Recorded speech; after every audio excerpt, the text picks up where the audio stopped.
Hallelujah! How's it going, guys? My name is Blessious and welcome back to Content Creation 101, a video series that started because there's nothing like this when I started making videos, and I wish someone I looked up to that made videos kind of just helped out.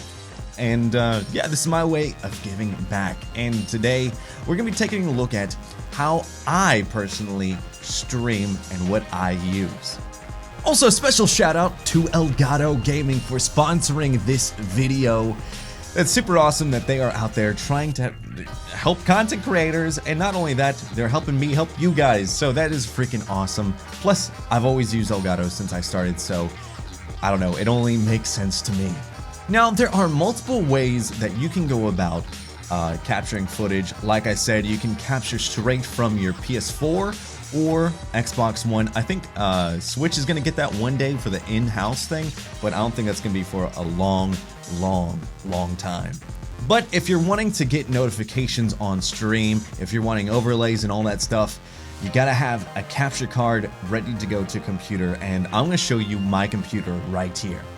So this right here is actually my Elgato on my streaming computer, and as you can see up here, I have two options: capture card, which is an HD 60S. What that means is it captures everything at 60 frames per second at 1080p, but it is instant gameplay. And I also have a cam link, which goes straight to this camera that you see me right here, but it goes straight into my computer, and I can use that for overlays and things like that. Now, when you get an Elgato, you can actually go down and make stream commands yourself, which can absolutely let you just input things like this. So if you're looking to start out and have cool overlays right off the bat, you can get it. And look, there's even a Destiny one right in there, so that's kind of cool. So there is stuff in the system right for you from Elgato. Not to mention, you can easily capture gameplay audio, and with that, tweak it, make sure it's the right level. You can also go in and tweak your live commentary to make sure it's not too overbearing, but at the same time, it's over the game audio. Now, personally, I use a system that is free, that easily is integratable to Elgato capture cards, and that is OBS. OBS is something I live and die by, and I love it. As you can see, this is actually everything that I have in my system right now. And I do have one of these handy dandy Elgato Stream Decks. I got this thing a while ago, and I live and die by it. I used to be in radio, so I used to have like boards where like you have to like touch things on screen to trigger songs or just turn on and off. So having the ability to actually go in and have a little bit of that is really freaking awesome at the touch of my screen. So the thing that you see here is something I personally made. OBS does not make this on its own. This is something I made. I just dragged the file in there and it's ready to go. I also have some snowflakes I can turn on and off right there, just because it's winter currently. I have tweet alerts ready, so if like I want to like a tweet, it shows, and we'll go into how we can integrate anything that might be notifications for follows, donations, subs, and so on, and just a little bit. Also, right here is my recording screen. This is how I record my videos, just because things are a little complex for me. And then right as soon as I'm ready to actually stream, I hit a button and boom, everything is on there ready to let me go. Hello, me! And from here, I can easily switch to full screen over here. You can do funny zooms like this. All this stuff you can set up. It just takes a little bit of time. OBS is kind of different for everyone, so you just gotta take the time to set it up, and boom, it is ready to go for you. You just gotta take the time to set it up personally. Now, for my overlays, what I personally use is Streamlabs. It's a free tool. You log in by easily hooking up either your Twitch, your YouTube, Mixer, Facebook, Periscope. You just log in and boom, you're ready to go. So there's plenty of widgets that are actually in this ready to go for you. Alert box, goals, stream boss. All these overlays can be instantly added. All you gotta do is click on it, and then you can start customizing. So as you can see right here, you can test things.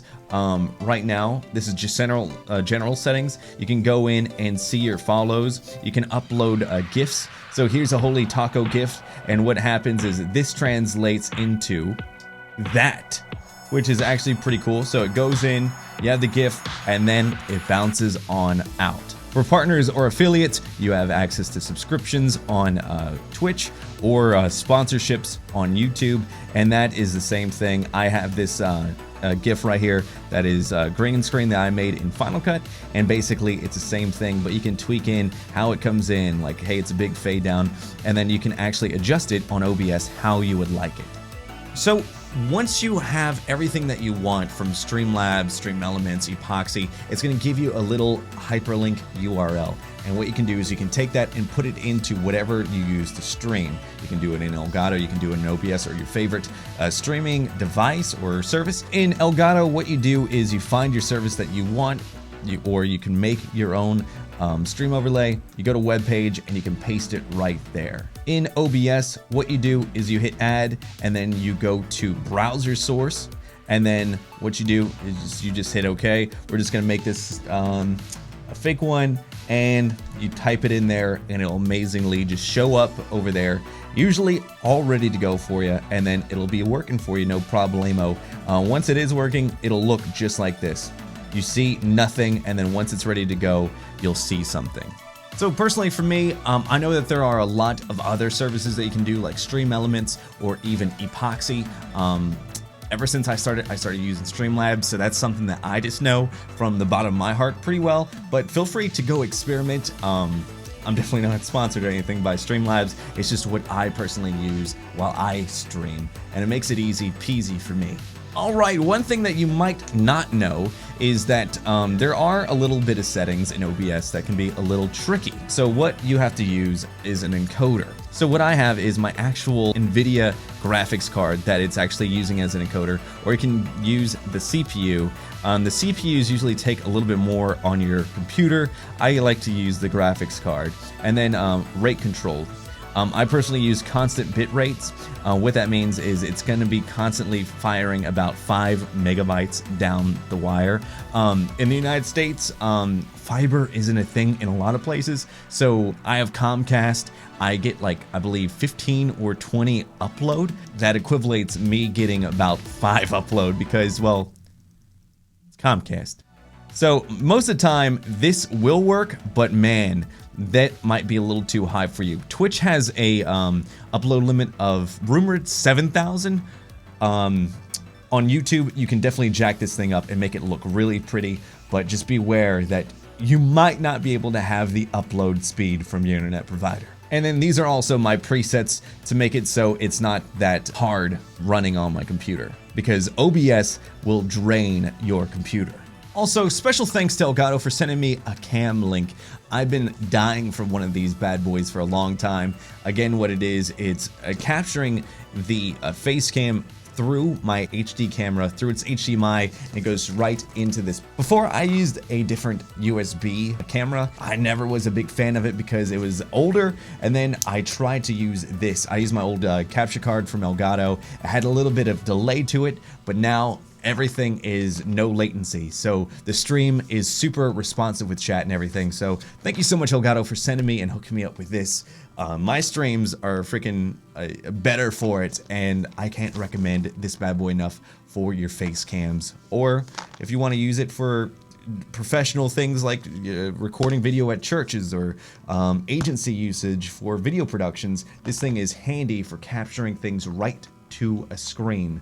So you have my recommendation. So that's gonna wrap up this episode of Content Creation 101. Do you have any questions? Let me know down below in the comments, because I want to help you guys. The more questions you ask, the more I can help. The next time I'll be doing this, it'll be mid of next month, and hopefully I can answer all your questions that you may have, and we'll make it a content creation like AMA kind of thing. Alright, thank you so much to Elgato for sponsoring this video. You guys rock, and until next time, Cowabunga!